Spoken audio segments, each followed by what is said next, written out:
आप देख रहे हैं अपना बिहार और आपके साथ मैं हूं विवेक और आपको हम दिखाने वाले हैं बिहार की तमाम बड़ी खबरें। लेकिन सबसे पहले फुलवारी शरीफ के ताहिर केस में बड़ा खुलासा हम आपके सामने रखने जा रहे हैं। ताहिर को बचाने में पाकिस्तान की खुफिया एजेंसी लगी है। एसआईटी के एक सदस्य के हनी ट्रैप की कोशिश की गई है और पाकिस्तान के नंबर से कॉल आया। जो बड़ी जानकारियां हैं ताहिर केस में, एक बड़ा खुलासा आईएसआई का बताया जा रहा है। यह नंबर और फुलवारी शरीफ से गिरफ्तार हुआ है ताहिर, जिसको बचाने के लिए पाकिस्तानी खुफिया एजेंसी आईएसआई अब हनी ट्रैप करा रही है। तो फुलवारी शरीफ मॉड्यूल में हर रोज नए नए खुलासे हो रहे हैं। अब तक पूरी साजिश के तार विदेशों से जुड़ रहे थे, लेकिन अब इसके तार आईएसआई से भी जुड़ रहे हैं।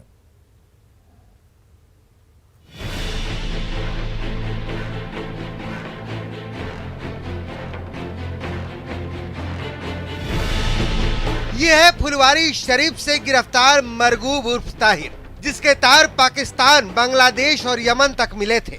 अब इसके तार आईएसआई से जुड़ रहे हैं। इस ताहिर को बचाने में पाकिस्तान तक एड़ी चोटी का जोर लगा रहा है।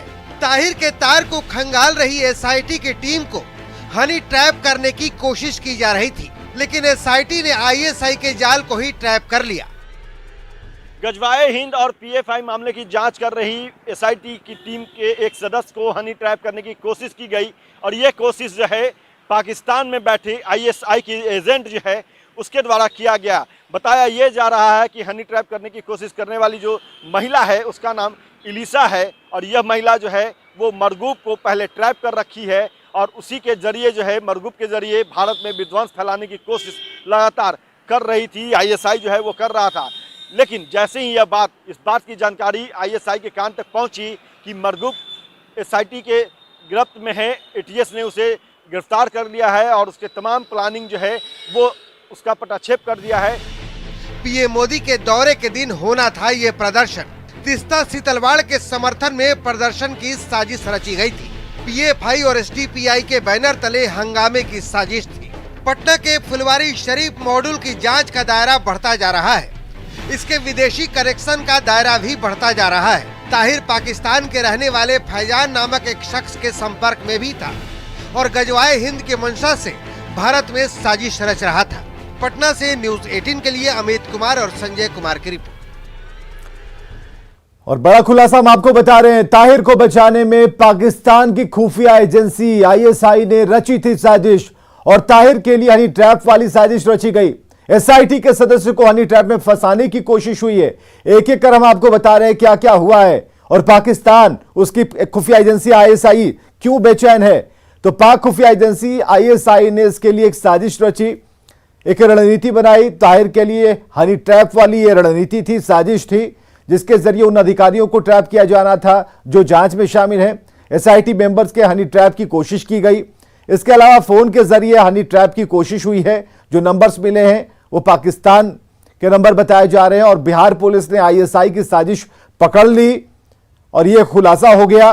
पाकिस्तान के नंबर से यह कॉल आया था, तो बेचैन है पाकिस्तान, उसकी एजेंसी। जांच में पता चला कि यह जो फोन नंबर है वो आईएसआई का है और ताहिर के पास भी आईएसआई का नंबर मिला है।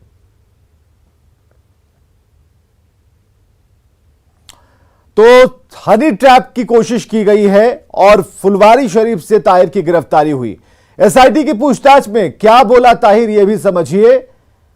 तो ताहिर को बचाने में पाकिस्तान जुड़ा हुआ है और इस वक्त की बड़ी खबर हम आपको बता रहे हैं। ताहिर केस में इस वक्त का बड़ा खुलासा, एसआईटी सदस्य के हनी ट्रैप की कोशिश की गई है। पाकिस्तान के नंबर से कॉल आया और ताहिर भी आईएसआई, तो आईएसआई का बताया जा रहा नंबर। बड़ी खबर, फुलवारी शरीफ से अरेस्ट हुआ था ताहिर, जिसकी तस्वीरें कुछ देर पहले आपने देखी और लगातार तार जुड़ते जा रहे हैं। ताहिर को बचाने में पाकिस्तान जुड़ा हुआ है और पाकिस्तान के जुटने की तस्दीक कैसे होती है कि एसआईटी सदस्य के हनी ट्रैप की कोशिश की जाती है।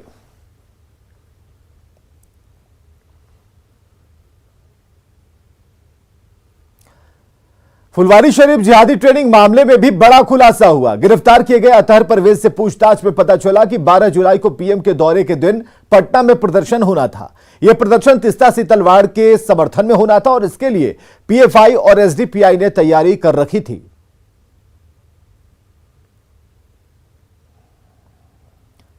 तो बड़े बड़े खुलासे हो रहे हैं। फुलवारी शरीफ जिहादी ट्रेनिंग में बड़ा खुलासा क्या हुआ हम आपको बता रहे हैं। तीस्ता सीतलवाड़ के समर्थन में प्रदर्शन होना था, पीएफआई और एसडीपीआई के बैनर तले हंगामा होना था, इसके लिए ट्रेनिंग दी जा रही थी और 15,000 युवकों की ट्रेनिंग पहले ही हो चुकी थी।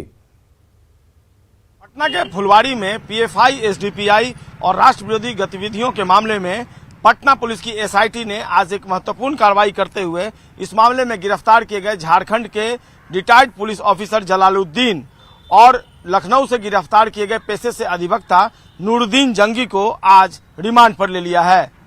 पटना पुलिस की एसआईटी ने 48 घंटे के रिमांड पर लिया है और यह 48 घंटा बेहद अहम होगा।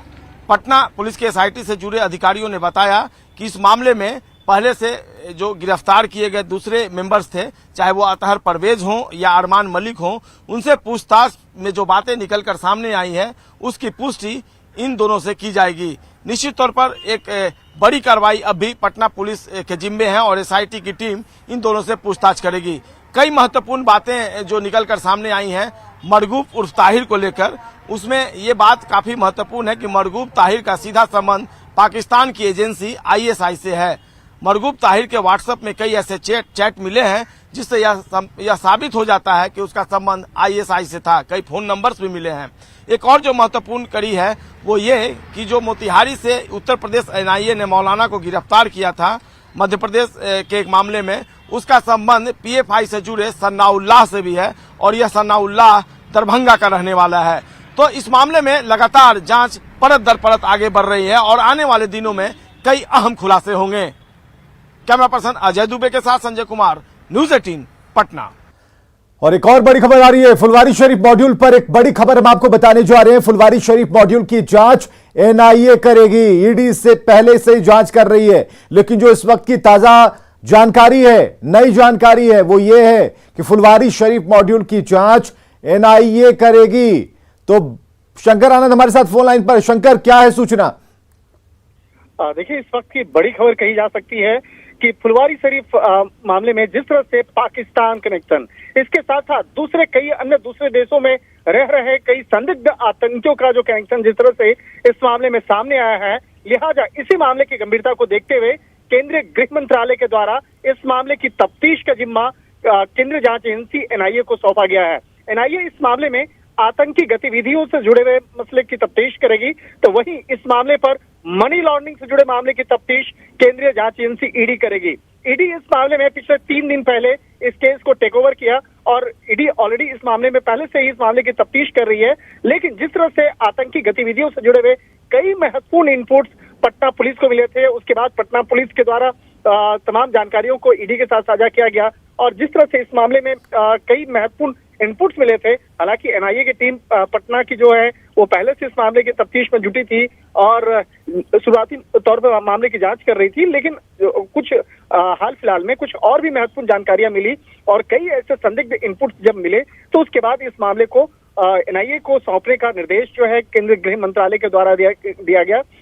तो गृह मंत्रालय के द्वारा जो अब इस मामले का कहा जा सकता है कि ग्रीन सिग्नल दे दिया गया है। लेकिन इस मामले में जिस तरह से अगर अन्य संगठनों की अगर बात करें तो जिस तरह से गजवाए हिंद का नाम सामने आया, इसके साथ ही कई ऐसे फॉरेन नंबर्स के द्वारा जिस तरह से व्हाट्सएप ग्रुप संचालित किया जा रहा था, उसका एडमिन भी जो है पाकिस्तान के नंबर का एडमिन था, तो किस तरह से उसकी भूमिका रही है इस मामले पे जांच चल रही है।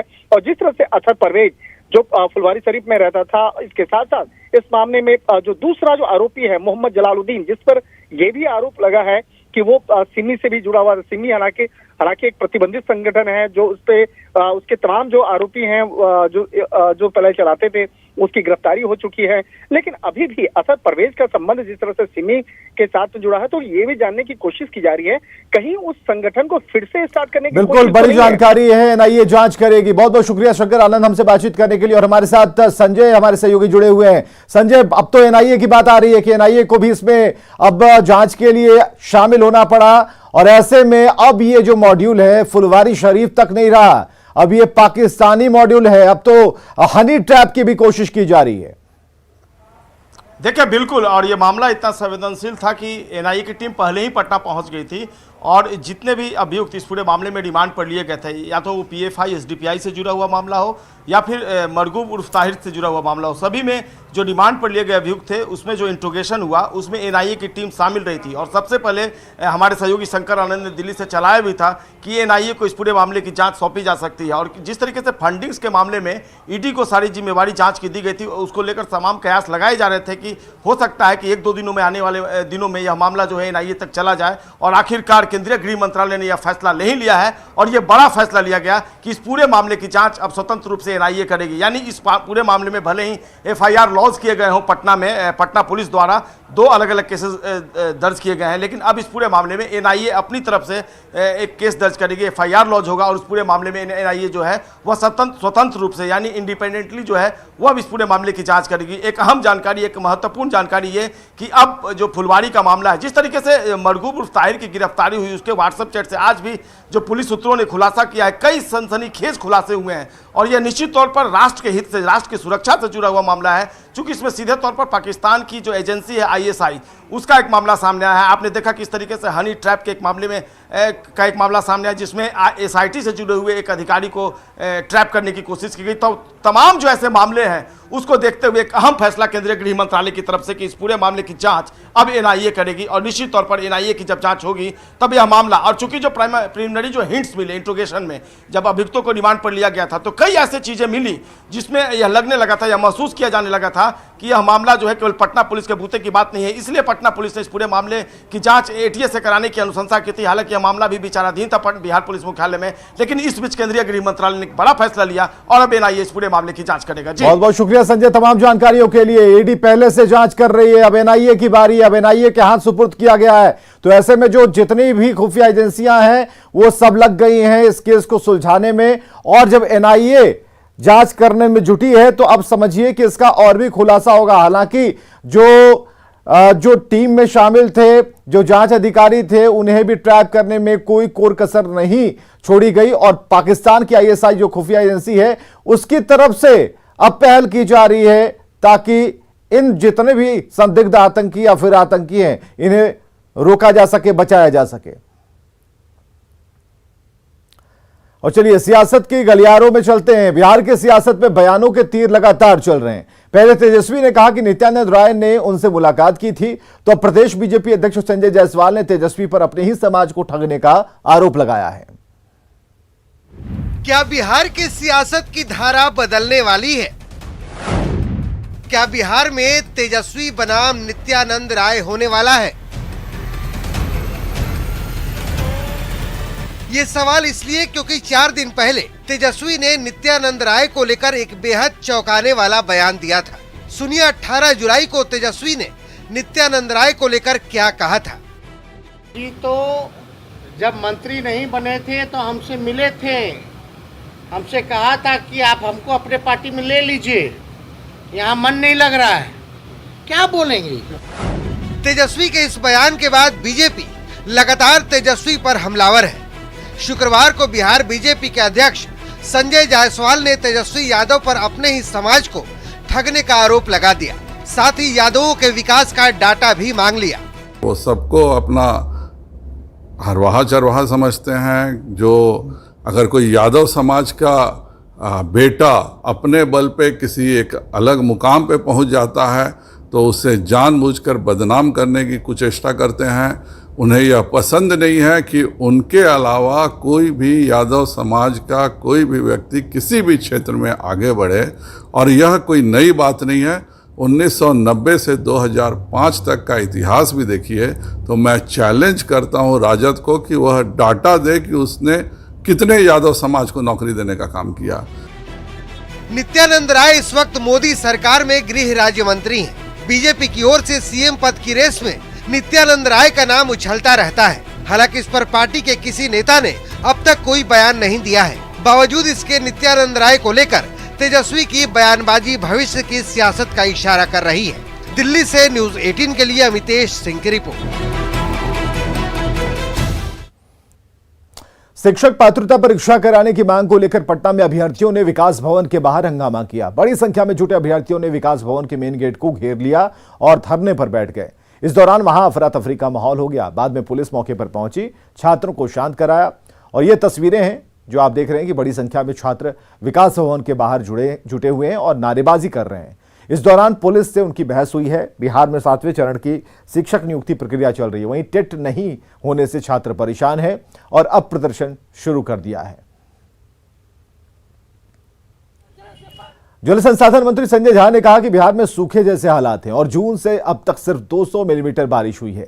सिंचाई के लिए बारिश पर निर्भर न रहना पड़े, इसके लिए सीएम नीतीश कुमार ने अधिकारियों को निर्देश दिया है कि 2025 तक हर खेत तक पानी पहुंचा दिया जाए। इस पर सर्वे शुरू हो गया है। संजय झा ने यह भी बताया कि पुराने बांध और बराज की मरम्मत की जरूरत है और इसके लिए 300 करोड़ का प्रपोजल भारत सरकार और विश्व बैंक को भेजा गया है। साल 400 मिलीमीटर से ज़्यादा बारिश हुआ था और इस साल 215 मिलीमीटर बारिश हुआ। लगभग 50% बारिश कम हुआ है पिछले साल के तुलना में। 1 जून से 21 जुलाई मुख्यमंत्री जी कल भी डिटेल रिव्यू किए हैं। हर एक खेत तक जो पानी पहुंचाने का हम लोग का निश्चय है 2025 तक, और उन्होंने कहा है कि कुछ प्रोजेक्ट ऐसा है कि 2026-27 तक भी जाने का जो उनको प्रेजेंटेशन दिया गया उसमें आ रहा था।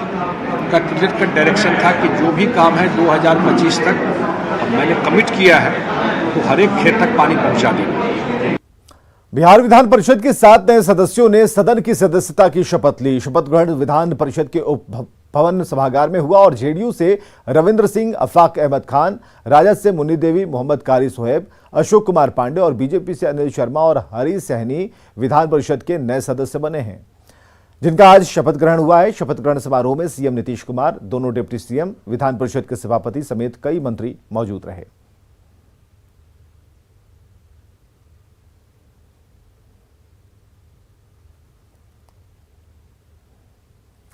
पटना जू में 2 महीने पहले 4 शावकों का जन्म हुआ और 24 जुलाई को विश्व बाघ दिवस के मौके पर सभी का नामकरण किया जाएगा।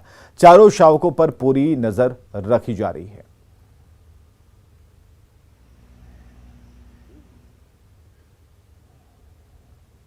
और आगे देखिए जोहार झारखंड।